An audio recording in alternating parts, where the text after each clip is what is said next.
இங்க ஒருத்த ஆபீஸ் போயிட்டு இருக்கும்போது திடீர்னு அவன் பாக்குற எல்லாமே பிளாக் அண்ட் ஒயிட்டா மாறுது. அதை பார்த்தது அவனுக்கே என்ன செய்யறதுன்னு தெரியாம பயந்து போயிடுறான். இதனால ரோட்ல சிக்னல் ரெட் கலர்ல மாறினது கூட தெரியாம அந்த ரோட கிராஸ் பண்ண போறான். அப்போ ஒரு கார் அவனை இடிக்கிற மாதிரி வருது. அது கூட தெரியாம ரோட்ல நடந்து போயிட்டு இருக்கான். அப்ப திடீர்னு பார்த்தா ஒரு பொண்ணோட கை இவனை பிடிச்சி அந்த ரோட கிராஸ் பண்ணி விடுது. ஆனா அந்த பொண்ணு மட்டும் பாக்குறதுக்கு கலரா தெரியுறா. அதை பார்த்தது இன்னும் குழம்பி போயிடுறான். அந்த பொண்ணு ரோட கிராஸ் பண்ணி விட்டுட்டு கிளம்பிடுறா.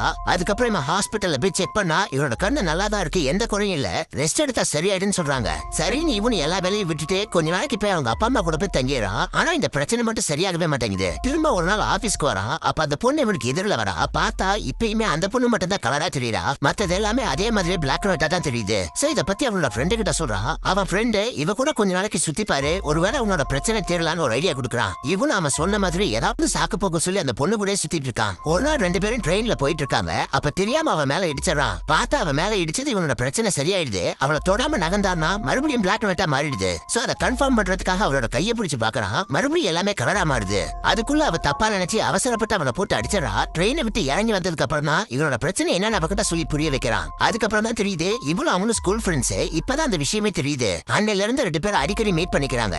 அதுல ரெண்டு பேருக்குள்ளேயும் கொஞ்சம் கொஞ்சமா காதல் வர ஆரம்பிச்சிருது.